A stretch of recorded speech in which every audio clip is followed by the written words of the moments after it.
What's up? Welcome to the Cyrus King Show. This is your host, Cyrus King. This is going to be the first of a series of episodes that I'm going to split up, meaning first half of the episode is going to be for the public. Second half of the episode is going to be for the Patreon section. So if you guys keep fronting, there's just certain information you ain't going to get. This is interesting. And what I'm going to try to do, like, I'm not going to lie to you.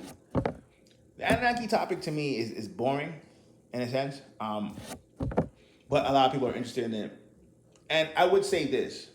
If there's something that's interesting about Anunnaki topic, is the fact that most people, when you talk about Anunnaki, right, what's the problem is going to be? Most people are either conspiracy dudes, right? Some people, and the conspiracy dudes can kind of intertwine with the history buffs who have noticed that there's a lot of inconsistencies when it comes to what they acknowledge in Mesopotamian history, right? So Mesopotamian history is kind of interesting in a sense because, like, the actual records, like, they don't, like, sometimes they don't really distinguish between, like, history and myth, right? So you might get a Mesopotamian record of a king living, a king living to thousands of years and shit, right? And when a king is living thousands of years, that doesn't make sense, obviously, by our standards. So then all of a sudden, you kind of get that thing where there's a gap, right? And then the mainstream people gotta have to make an excuse about why that is. So then you get the Anunnaki folk, from Stitchin, Dr. York. Many people wrote about it, who talk about these beings come from someplace else and build a Sumerian empire, right? And the Sumerians, like, don't really make it. The Sumerian records kind of say, yeah, they did. Like, with sometimes with like if you take, I don't know, the modern civilizations like Greece and Rome, right? Like, there's a distinction between their religion and then the history records. And not as much a distinction as, let's say, the stuff any empire came after Spain, like Spain, France, England, all them guys. Yeah, they didn't really mix up myth with their historical records, right? But in ancient times, it was a little different. So the Anunnaki stand out because Sumeria could have been the first empire. I know people who went to Egypt might say Egypt is the first empire, but one of the two, right? And the problem comes in is that, look what I said, either conspiracy dudes or history dudes, right? Or people who are kind of new age, like new agers, obviously, because the Anunnaki, the aliens, so new agers are into aliens. And then sometimes cross into Hotep people, especially like the Nubians in them, because the Anunnaki, some people, for whatever reason, kind of associate them with black gods, right? Or reptilian gods who might look black, or something like that. So you get, like, new age, Hotep, history buffs, conspiracy dudes who come in and care about the topic. So that's why you see the Anunnaki topic so much. Here's the problem that happens, though, and this is a serious problem. The problem that happens is that none of them are occultists, none of them deal with spirit, right? I mean, you might as well say none of them deal with science either, but that's a whole other story, right? And so that becomes a problem because if you actually analyze, like, you could go right now even to Mexico and Guatemala, right? And there's still remnants, I should say, of, like, the Aztecs and Mayan civilizations, right? Now broken up into different tribes. And sometimes they might be Catholic and they still mix up their old stuff with Catholicism, right? Sort of reason why Mesoamerican culture is so hidden because, shit, sometimes them guys don't even trust if you just speak Spanish, right? Sometimes, right? So when you go to Mesoamerican systems in modern times, a lot of people think Mesoamerican systems are dead because you can't go on Google and find it that easily, right? And so, but I mentioned that to say, if you look at almost anybody, Aborigine spirituality, even Indian spirituality, right? Indian spirituality, old, obviously African spirituality, Incas, spirit is not really something that you separate, right? So you don't come and say, and this is why Egyptology, not even Egyptology, yes, but even like the Egyptian, the alien people, they fall short because they just want to make it external, right? And the thing is, it's a combination of a lot of different things because when you talk about Sumeria, Mesopotamia in general, right? Even when it evolves into Babylon and things like that, that was I mean, one of the two centers of the world for knowledge, that in Egypt. So much so that when you got modern, if you take modern Abrahamic religions, I mean, other than Zoroastrianism from Persia, you have to say other than the Persians, stuff from that, and you got some Canaanite stuff too. But I'm kind of merging the Canaanites because the Canaanites kind of bled into what the Hebrews are now, right?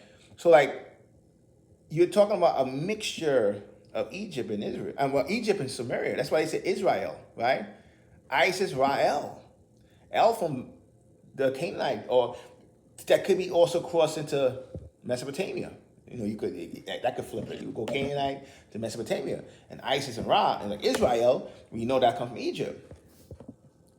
So the Egyptian strand is 2 out of 3, right? But still, the Jews, the Israelites, the beginning of the Abrahamic religions, obviously are splicing those two sources together. So when you then get into Anunnaki, the reason why it falls short, because no one puts a spiritual tint on it as well. Like, it's not all spiritual, but if you're not coming from a spiritual aspect, and particularly, and this is where there's gonna be separation now.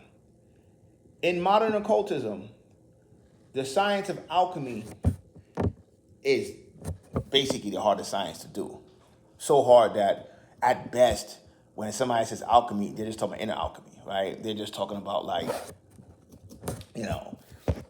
kind of a version of yoga, right? The 7 in inner alchemy, we call the 7, what the Indians call the 7 chakras, the 7 inner planets, right?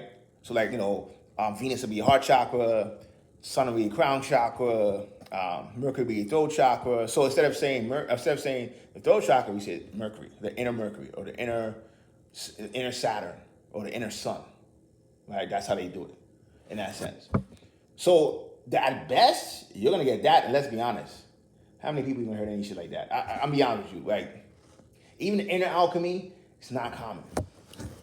So then when you analyze Anunnaki information,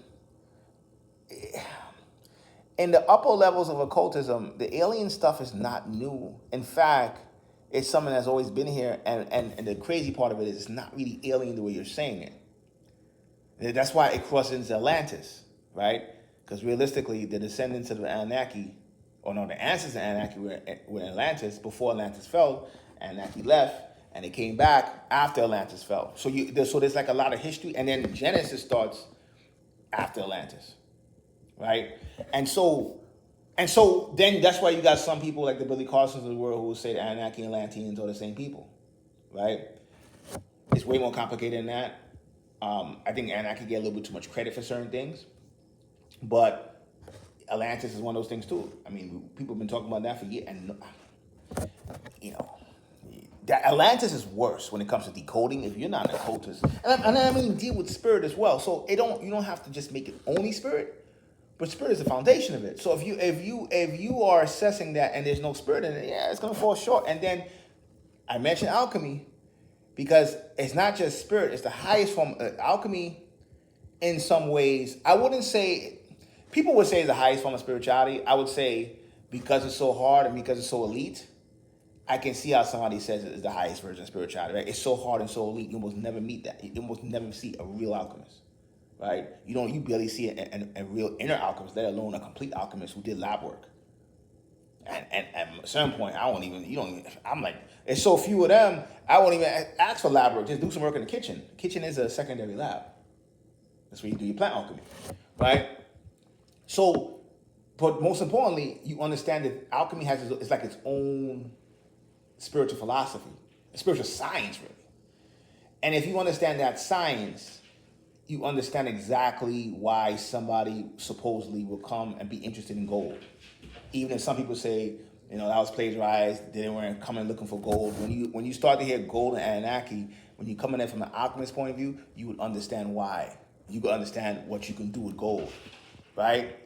That's the difference. So if you're an occultist, you would have to come in it from that angle as well. Then mix it with the history, mix it with a lot of other things, right? But no one does that. Everyone's fragmented.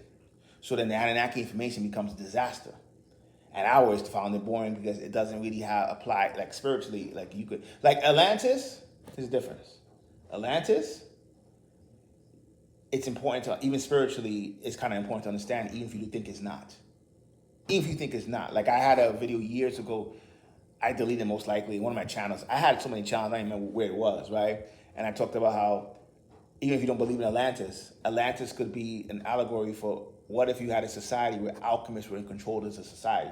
So in this society, the dominant, Allah's chemistry, right? Alchemy, instead of science with no spirit, you merge both, and that controls the society. And when that controls the society is in a whole different level, right? So even if you didn't care about Atlantis as, oh, I don't care about that, as a symbol, you start to understand, oh shoot, and this is the reason why. Once you understand that, you start to see the Old Testament in different ways. When they start talking about these people who are living a long time, you could have, like, because people don't understand alchemy, a few years ago, people were into, what is that, monotonic gold or some shit, like something like that. Anybody who understands alchemy knows you can't buy that on the internet. Nobody who practices that science of making that gold, because that gold has to be prepped alchemically. So that crosses into the Anunnaki stuff. So the Anunnaki stuff is pretty advanced because, in a way, right? Because, I mean, I wouldn't equate them with upper class Atlanteans. It's like a descendant of a descendant, right? But even the fact that they have a tie to Atlantis, and Atlantis, when you really understand the spiritual world, especially from the Western standpoint, it's a very important concept. Like I said, even beyond if a civilization was real. Now, it was, but can't prove that, right? But so then we see over here, and this is what I want to do with YouTube as well. For me personally, YouTube is that thing where it's not even haters. People are in the beginning stages. And when you're in the beginning stages, there's a lot of stuff you can't understand, right? So even if you hear the truth, you don't have the experience of verifying the truth. Because a lot of times with spirituality, it's also verifying with your own experiences and increasing your inner senses. Remember, you increase your inner senses. Like when people talk about astral, all this spooky astral travel and blah, blah, blah. Listen, even meditation, and it gets enhanced. You could meditate on a topic and sometimes get an answer for it. That's why yoga was so important, right? Because your inner senses is expanded, your inner mind is expanded, and you have the ability to reach outside of yourself and go into the inner plane. You can learn about a lot of different stuff sometimes, just meditation. And I don't want to get that spooky. Like I said, most people ain't on that level. They're not doing that. But the whole problem is, that's why the Anunnaki topic is so convoluted, because you're either coming from the New Age angle, the Hotep Black Man is God angle, the conspiracy angle, or you're a history buff, right? Or you coming at the angle because, Mesopotamia, and I'm not a fan. Like, I'm not, like, if you say Team Egypt, Team Mesopotamia, I'm Team Egypt, right? And I barely like that. But if I had to pick between the two of them, I'll pick Egypt, right? But there's no question that when you talk about the Gilgamesh epics and the Elish, you see how it inspired a lot of spiritual systems, including our Abrahamic religions. You can see it. And so, the fact that Abraham himself was a Chaldean, which is coming from that area, right, is a topic that you have to address, or not even address, understand. Like in order to understand Anunnaki stuff, you have to take layers from different angles, right? Now, I'm going to stop in the public, and I'm going to go in the Patreon section, and my Patreon information is in the description below. You can keep fronting, but like, just saying, you guys are Anunnaki. You guys are dependent on Anunnaki due to decoding, tablets or scriptures or decoding myths from 5,000 years ago. The Anunnaki are freaking living race civilization that crosses into the physical as well as spirits, right? You guys are into either or. They're freaking living, just like we have religious, like I said, people in Mesoamerica, people in Africa, right? You still have Ifa traditions that are still alive, right? In Haiti, traditions are still alive. The Anunnaki, no different. No different. But you guys dependent on cats who decoding, myths from 5,000 years ago. So you're happy to be 5,000 years behind some asshole decoding some shit. Well, that's why if you're happy like that, then you stay outside of YouTube. Now, from this point, Patreon takes over. So for the dudes in the public, it was fun. Patreon, let's get at it.